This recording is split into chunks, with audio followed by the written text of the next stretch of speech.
Hello everyone. तो आज हम लोग फंडामेंटल यूनिट ऑफ लाइफ का जो हम लोग चैप्टर 5 क्लास 9th का कर रहे हैं उसका सेल मेम्ब्रेन यानी कि हम सेल ऑर्गेनल्स पे आ गए ना। तो हम सेल मेम्ब्रेन इसका कंप्लीट करेंगे इस लेक्चर में। तो सेल मेम्ब्रेन होता क्या है? सेल मेम्ब्रेन आप लोगों ने जब मैंने सेल पढ़ाई थी आपको, जैसे ये सेल जैसे हम लोगों ने प्लांट सेल के जब किया था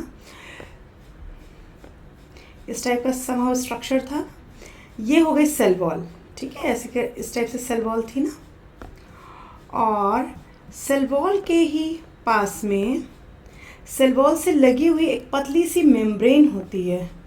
इस टाइप से यहाँ पे मेम्ब्रेन प्रेजेंट होती है जो कि सेमी परमेबल होती है। सेमी परमेबल मतलब सेलेक्टिव परमेबल का मतलब हुआ इसका कि ये कुछ कंटेंट को अपने अंदर आने देगी, कुछ को बाहर जाने देगी, पर सबको अलाउ नहीं करेगी, राइट।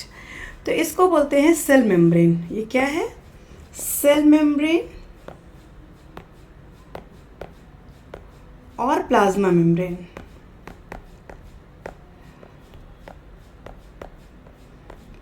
आपको पता होगा कि जो एनिमल सेल्स होती हैं, ठीक है, जो एनिमल सेल्स होती हैं उनमें सिर्फ और सिर्फ प्लाज्मा मेम्ब्रेन होती है, सेल वॉल एब्सेंट होती है। ये प्लांट सेल का फीचर है ये, ठीक है। और ये जो एनिमल सेल होती हैं इनमें सिर्फ प्लाज्मा मेम्ब्रेन होगी और अंदर में प्रोटोप्लाज्म भरा होगा, ठीक है। प्रोटोप्लाज्म में सारे membrane bound cell organelles present होंगे। इतना क्लियर है? तो सेल मेम्ब्रेन हम इस चैप्टर में क्या पढ़ेंगे? इस चैप्टर में इस पार्ट में क्या पढ़ने वाले हैं? सेल मेम्ब्रेन के बारे में और ट्रांसपोर्टेशन अक्रॉस द मेम्ब्रेन कि सेल मेम्ब्रेन का क्या फंक्शन है। क्लियर है ना यहाँ तक? चलिए, तो सबसे पहले सेल मेम्ब्रेन होता क्या है? It gives a covering to the cell and the characteristics that is possesses are listed below. First point इसका, it is present in the both plant and animal cell. Plant cell में भी present होगा और animal cell में भी present होगा, ठीक है। It is an outer covering of cell, cell की आउटर कवरिंग बना रहा है। प्लांट सेल में इसके बाहर में सेल वॉल प्रेजेंट होगी। क्लियर है ना इतना? फिर it is a living thing and delicate membrane. Living thing है और बहुत ही पतली सी डेलिकेट मेम्ब्रेन है। It's a semi permeable. Semi permeable का मतलब हुआ कि it allows selective particles pass through it, ठीक है। सिर्फ सिलेक्टिव पार्टिकल को ही परमिशन देती है कि आप अंदर आइए, ये बाहर जाइए, ठीक है।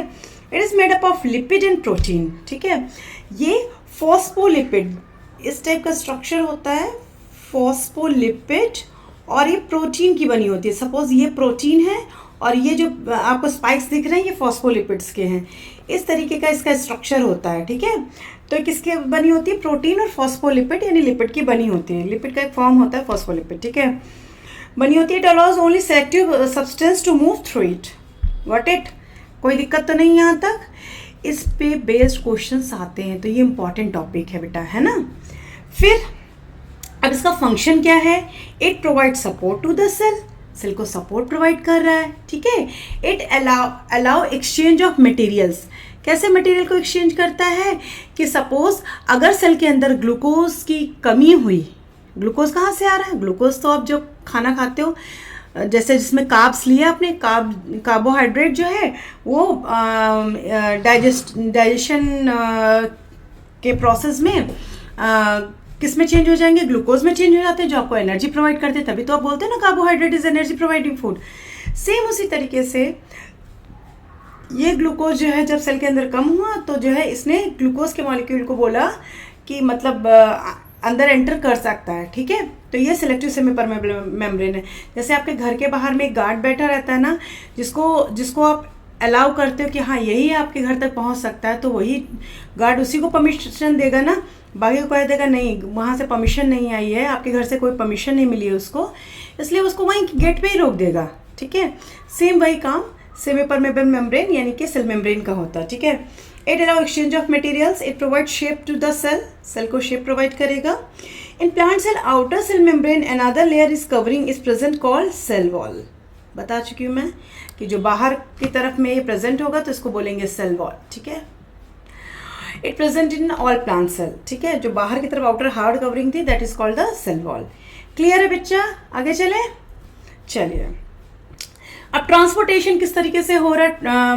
Membrane acts as a physical barrier between organelles and, ठीक है। मेम्ब्रेन कैसे? फिजिकल बैरियर, जैसे सपोज आपके घर के बाहर की रोड और आपके घर मेन डोर के बीच में क्या होता है? गेट होता है ना। उसी तरीके से जो ये फिजिकल बैरियर बनाती है कि जो है आउटर इन्वायरमेंट से सेल को अलग कर रहा है, ठीक है। Cell it's cytoplasm and surrounding environment, ठीक है। साइटोप्लाज्म से जो बाहर का इन्वायरमेंट है उससे इसको अलग करता है। कौन कौन बैरियर है उसमें? Cell membrane. क्लियर है इतना? आप ये तीनों वर्ड समझ लो। इम्परमेबल क्या होता है, परमेबल क्या होता है, सेमी परमेबल क्या होता है, सिलेक्टिव परमेबल क्या होता है, सिलेक्टिव सेमी परमेबल क्या होता है, ठीक है। इम्परमेबल जो किसी को अलाउ ही ना करे, ठीक है। इम्परमेबल किसी को अलाउ ना करे, substance do not pass through the membrane. Permeable solute and solvent can pass through it. अब सॉल्यूट सॉल्वेंट क्या होते हैं? आप लोगों ने लास्ट क्लासेस में पढ़ा होगा या 5th तक में भी ये पढ़ा दिया जाता है कि सॉल्यूट और सॉल्वेंट होता क्या है। जब हम कोई सोल्यूशन प्रिपेयर कर रहे होते हैं, सपोज आप किचन में जाइए, एक ग्लास पानी लीजिए, वाटर लीजिए और उसमें 1 स्पून शुगर डाल दीजिए। तो यहाँ पे शुगर क्या है? शुगर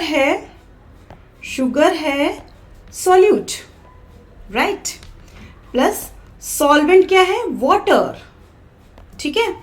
और जो बना प्रिपेयर हुआ वो हो गया सॉल्यूशन। क्लियर हुआ?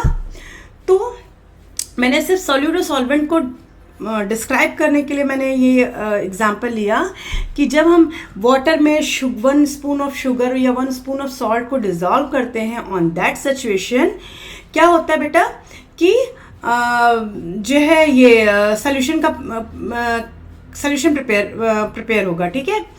अब सेमी परमेबल मेम्ब्रेन हो, हाँ, तो यहाँ पर क्या है? परमेबल क्या होता है? जिसमें सॉल्यूट भी जा सकता है और सॉल्वेंट भी जा सकता है, गॉट इट।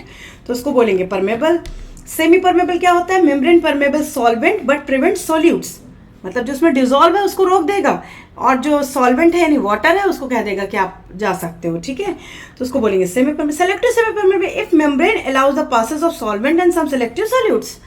सेलेक्टिव सॉल्यूट्स को, सेलेक्टिव सॉल्वेंट को ये सिर्फ अलाउ करेगा कि आप इधर से उधर जा सकते हो, that is called selective permeable. ये फीचर होता है, ये फीचर्स होते हैं किसके? सेल मेम्ब्रेन के, गॉट इट। हम यहाँ पर इसमें सेल मेम्ब्रेन का जो सबसे आउटर कवरिंग है यानी सेल वॉल के बाद सेकंड जो पॉइंट है वो सेल मेम्ब्रेन ही तो आती है ना, जो साइटोप्लाज्म को कवर करे रहती है। तो हम उसका फंक्शन पढ़ रहे हैं, उसकी एक्टिविटी पढ़ रहे हैं, किस तरीके से वो परफॉर्म कर रहा है अपना फंक्शन, ठीक है। अब सेल मेम्ब्रेन का किस तरीके से फंक्शन परफॉर्म होता है? ट्रांसपोर्टेशन ऑफ सब्सटेंस, किस तरीके से सब्सटेंस का ट्रांसपोर्टेशन होता है, कहाँ से? आउटर इन्वायरमेंट से सेल के अंदर। क्लियर है ना चीज? As we have seen the substance move in and out from the cell, these exchange mainly 2 types. अब ट्रांसपोर्टेशन है, ठीक है। ट्रांसपोर्टेशन जो है, ठीक है, ये कितने टाइप का मैंने बताया? 2 तरीके का। एक हो गया पैसिव और दूसरा क्या हो गया? एक्टिव। क्लियर है यहाँ तक? अब जो पैसिव ट्रांसपोर्ट है इसके भी 2 पार्ट का हो जाते हैं, ठीक है। इसमें आप पढ़ोगे डिफ्यूजन और सेकेंड है ऑस्मोसिस, ठीक है। एक्टिव ट्रांसपोर्ट में आ जाएगा एक्सोसाइटोसिस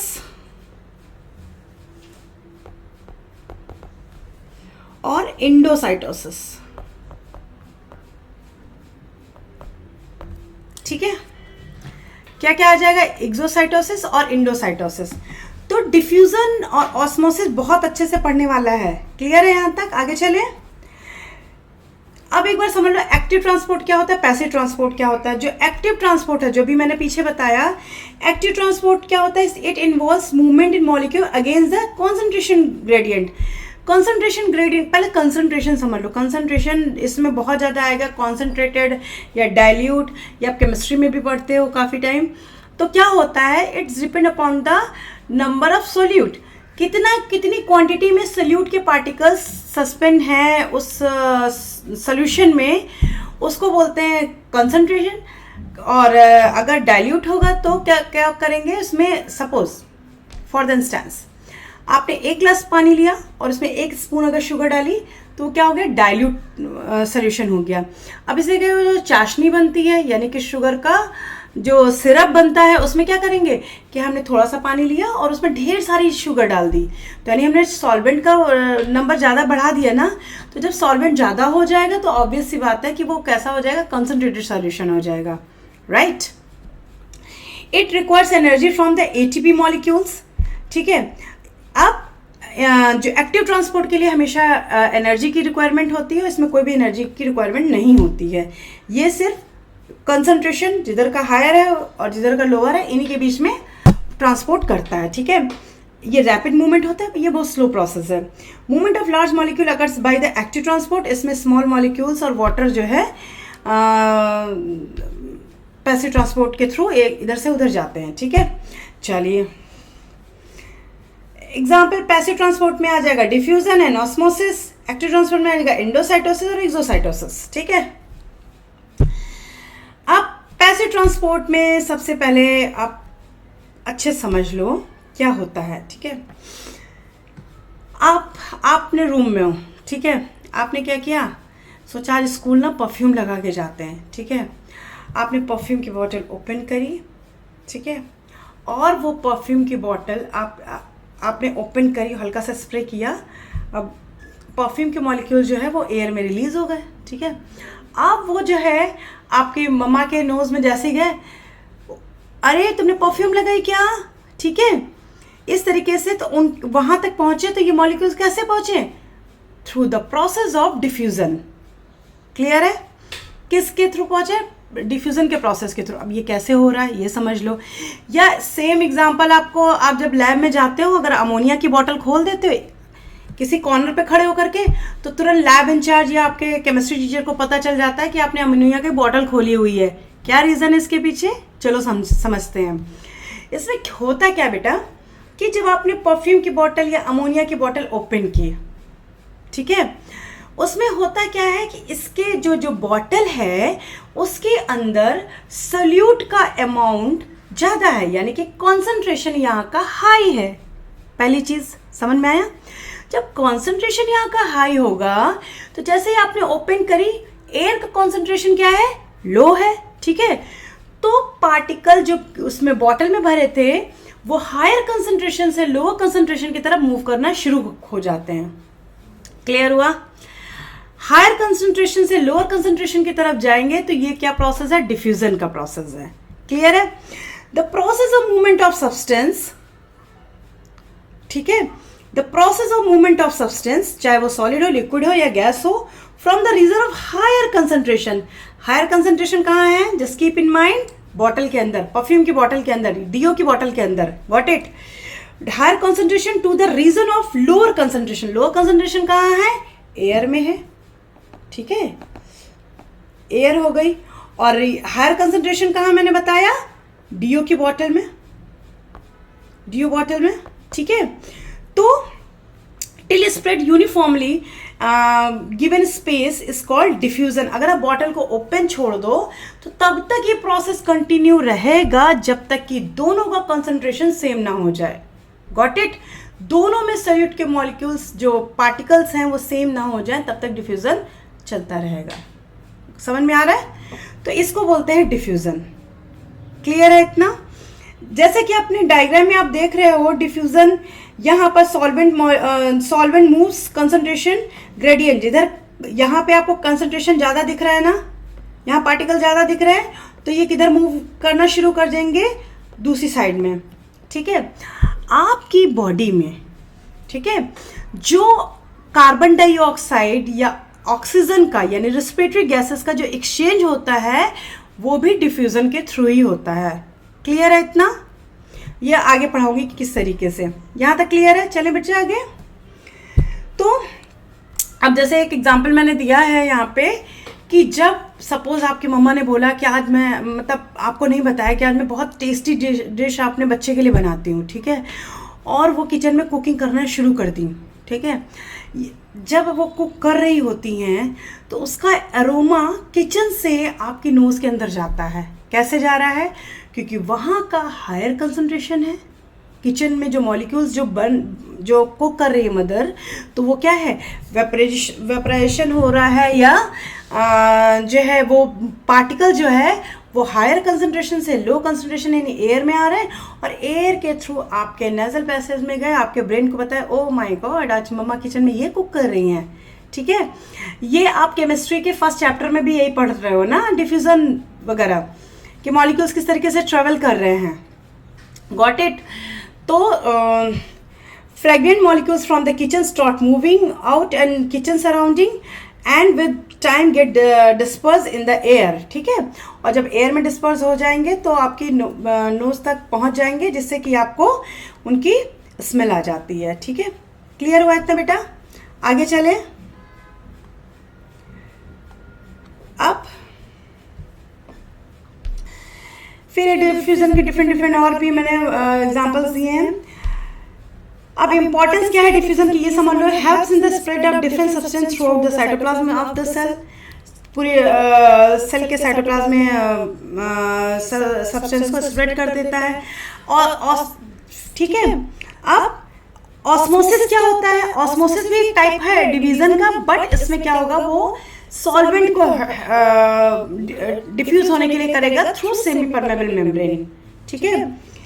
ट्रांसपिरेशन भी क्या है? एक डिफ्यूजन का ही प्रोसेस है। ट्रांसपिरेशन क्या होता है कि द रिमूवल ऑफ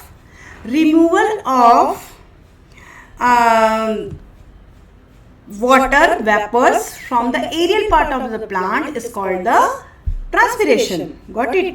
तो ट्रांसपिरेशन जो है वो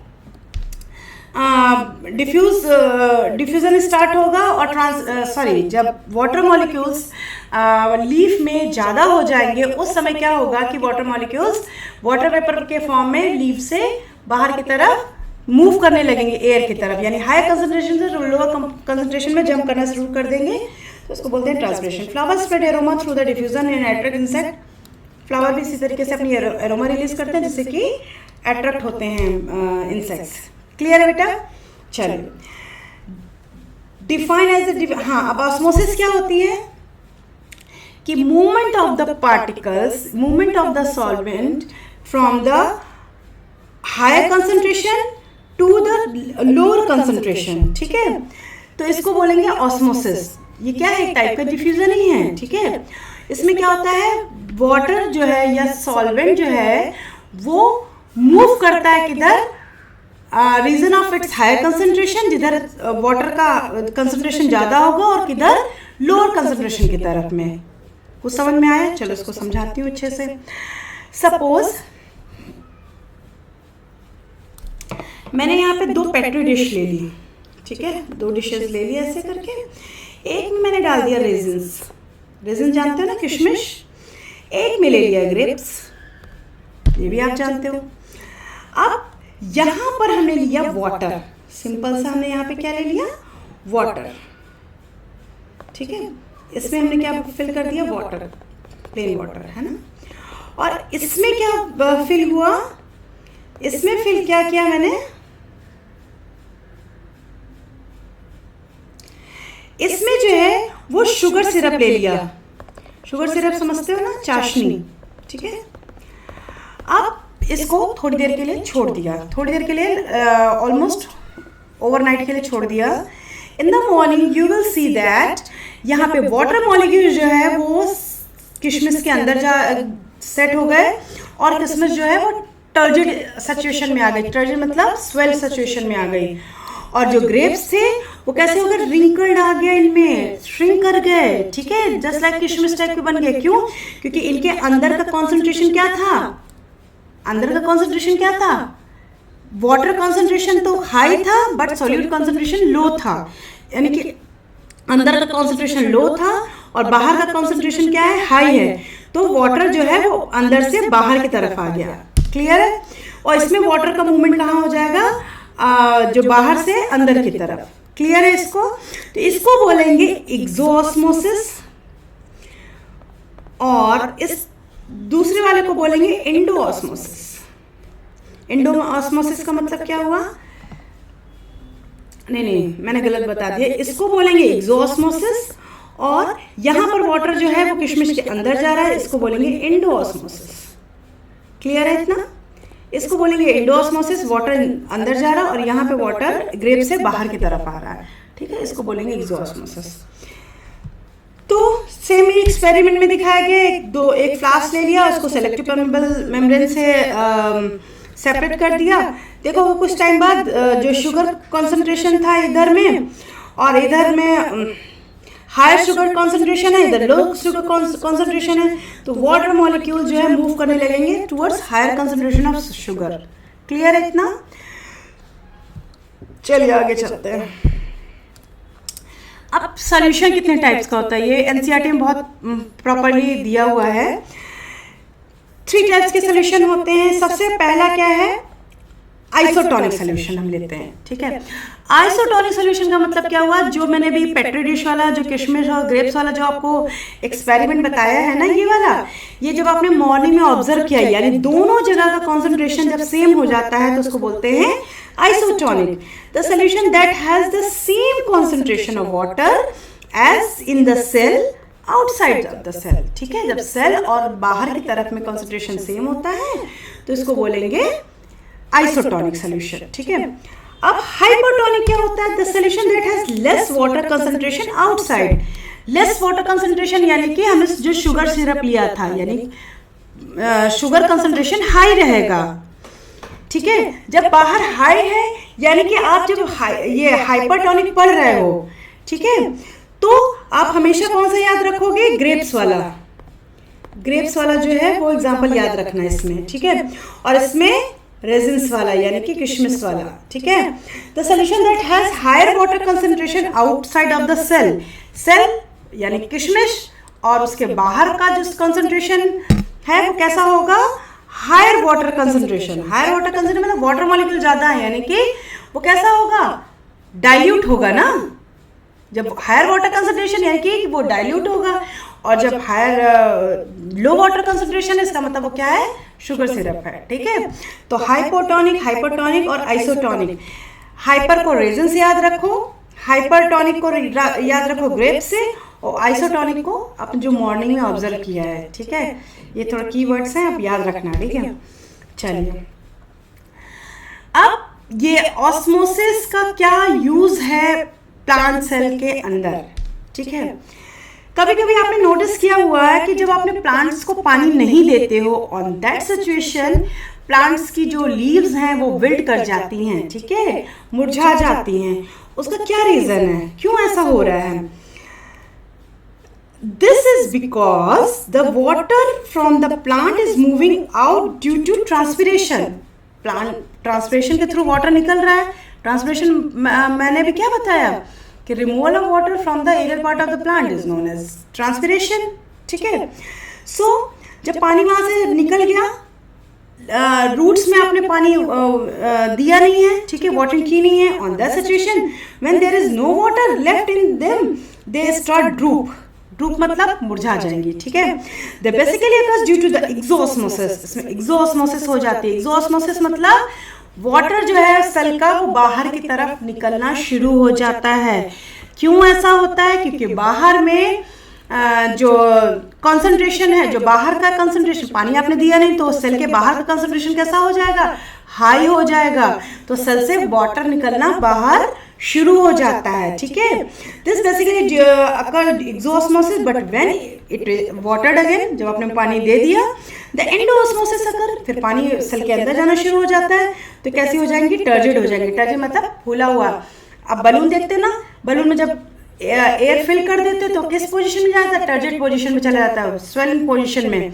और वही जब आप उसके अंदर एयर नहीं होती तो फ्लैसिड फॉर्म में होता है, ठीक है। This is called the प्लाज्मो।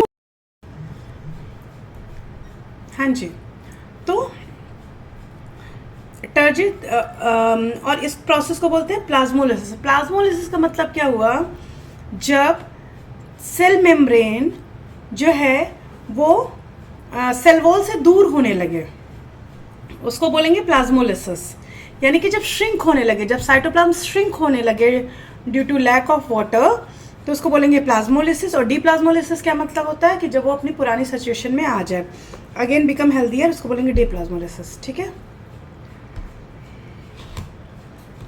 ये क्वेश्चन पूछा जाता है कि when a cell placed inside the different type of solution, किस टाइप के सॉल्यूशंस, सोल्यूशन हाइपोटोनिक हो सकता है, हाइपोटोनिक हो सकता है, और कैसा सोल्यूशन हो सकता है, आइसोटोनिक। ठीक है, have you seen the red blood sales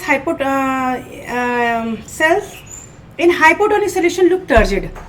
जब हम रेड ब्लड सेल्स यानी कि एनिमल सेल को हम किस में रख देते हैं, हाइपोटोनिक सोल्यूशन में रख देते हैं, तो उस सिचुएशन में होता क्या है, टर्जिड हो जाती है। टर्जिड मतलब स्वेल हो जाएगी। क्यों? क्योंकि अंदर का जो इसकी कंसंट्रेशन है वो क्या है, हायर है। सेल के अंदर का कंसंट्रेशन हायर है और बाहर का लोअर है, तो वाटर मॉलिक्यूल्स मूव करके ये हो गई आरबीसी, ये हो गया कैसा सोल्यूशन, हाइपोटोनिक सोल्यूशन हो गया, सॉरी हाइपोटोनिक सोल्यूशन हो गया।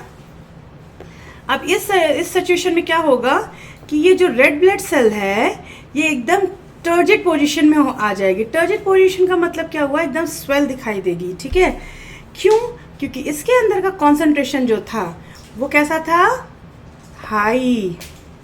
हायर, और इसके बाहर का जो कंसंट्रेशन था, जो सोल्यूशन आपको दिया गया था वो कैसा था, कंसंट्रेशन कैसा था, लोअर कंसंट्रेशन था। या इसको दूसरे शब्दों में क्या बोलोगे कि बाहर का जो कंसंट्रेशन था वो हायर वाटर कंसंट्रेशन था, यानी कि पानी के मॉलिक्यूल्स तो काफ़ी रहेंगे पर सोल्यूट के मॉलिक्यूल्स उसमें कम थे। क्लियर है इतना? तो इसलिए वाटर जो है वो अंदर की तरफ, सेल की तरफ गया और उसको टर्जिड कर दिया। ठीक है, this because when it place the hypotonic water from solution move into cell के अंदर जाएगा। और कौन सी ऑस्मोसिस होगी, इंडो ऑस्मोसिस होगी। इंडो ऑस्मोसिस मतलब जब सेल के अंदर, जब वाटर जो है वो सेल के अंदर एंटर करता है तो उसको बोल देंगे इंडो ऑस्मोसिस। ठीक है, due to which cell start swelling up, फूलना शुरू हो जाएगी। The fullest solid cell which the protoplasm almost touch the cell membrane, protoplasm बढ़ता बढ़ता सेल मेम्ब्रेन को टच कर जाएगा, उसको बोलेंगे, कौन सा सिचुएशन बोलेंगे, टर्जिड सेल बोलेंगे। ठीक है, इसको टर्जिडिटी, और जब श्रिंक कर जाता है उसको फ्लैसिडिटी बोलते हैं। ठीक है, have you seen the red blood cell kept in hypertonic solution. अब हाइपरटोनिक सोल्यूशन का मतलब क्या है, इस कंडीशन को जस्ट हमने उल्टा कर दिया। ठीक है, हाइपरटोनिक मतलब बाहर में हमने गाढ़ा लिक्विड यानी कि कंसंट्रेशन हाई है यहाँ पर, उसमें हमसे सेल को रखा तो सेल कैसी हो जाएगी, श्रिंक कर जाएगी, फ्लैसिड हो जाएगी। ठीक है, श्रिंक कर जाएगी। This is because when you place the hypertonic solution the water from the cell moves into solution, बाहर की तरफ आ जाएगा। कौन सी ऑस्मोसिस हो जाएगी, एक्सोऑस्मोसिस हो जाएगी। ठीक है, और इससे इसका जो रिजल्ट होगा, आउटकम क्या आएगा कि सेल जो है वो श्रिंक कर जाएगी। ठीक है, तो the cell whose protoplasm almost get shrink is known as flaccid cell. ठीक है, क्लियर है बेटा? चलो आगे चलते हैं। ये हाइपरटोनिक सोल्यूशन है, वाटर बाहर की तरफ आ रहा है। ये आइसोटोनिक सोल्यूशन है, इसमें वाटर अंदर, जितना अंदर जाएगा उतना ही बाहर आएगा, इसीलिए दोनों का concentration would be same, right. और हाइपोटोनिक का सोल्यूशन का मतलब क्या है, वाटर जो है वो अंदर की तरफ जाएगा। क्लियर है? जब वाटर अंदर की तरफ जाएगा तो यानी सेल जो है वो टर्जिड फॉर्म में रहेगी। अगर वाटर बाहर की तरफ आ रहा तो क्या हो जाएगी, सेल श्रिंक कर जाएगी। Got it? चले आगे। ये डिफरेंस मैंने लिखे हैं, जो कि जैसे हायर सोल्यूट आउटसाइड हाइपरटोनिक में होगा और आइसोटोनिक में दोनों इक्वल होंगे, और हायर सोल्यूट इनसाइड जो सेल के अंदर होगा वो कैसा होगा, जो सोल्यूट के मॉलिक्यूल्स होंगे वो ज़्यादा कंसंट्रेशन का हाई होगा। ठीक है, वाटर जो है higher water inside, equal water होगा, इसमें हायर वाटर आउटसाइड। आपको पूरा कॉन्सेप्ट क्लियर है? इसमें जो है वाटर बाहर की तरफ आएगा, इसमें कोई नेट मूवमेंट होगा, अंदर बाहर का इक्वल होगा, और इसमें जो है वाटर अंदर की तरफ जाएगा। ठीक है, जैसा कि आप डायग्राम में देख रहे हो, तो इसमें सेल श्रिंक कर गई, इसमें कोई चेंज नहीं आया, और इसमें क्या हो गया, सेल टर्जिड फॉर्म में आ गई, स्वेल कर गई, ठीक है।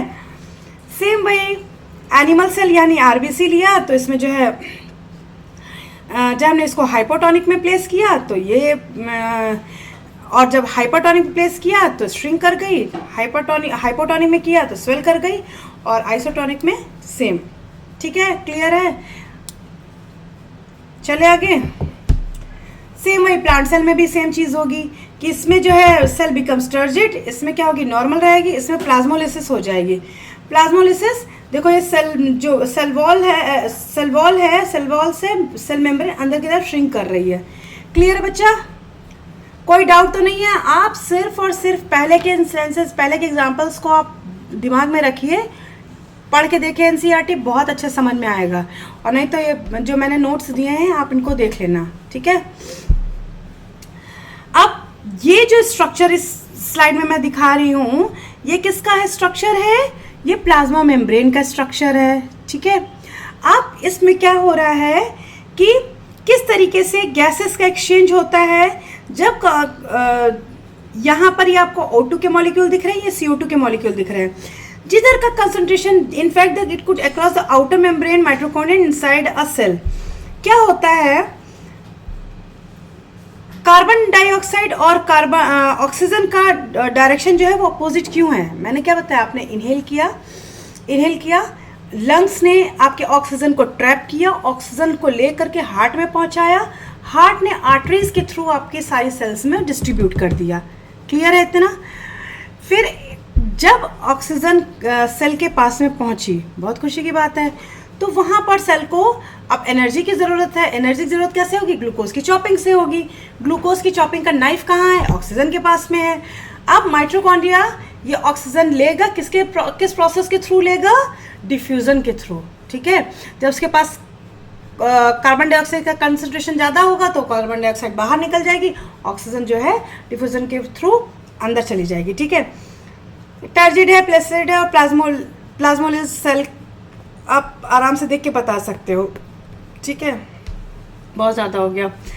डिफ्यूज़न ऑस्मोसिस का डिफरेंस आप लोग अच्छे से पढ़ना। अगर कोई भी दिक्कत आती है तो आप कमेंट सेक्शन में एक बार पूछ सकते हो, मैं उसका आंसर ज़रूर दूंगी, ठीक है।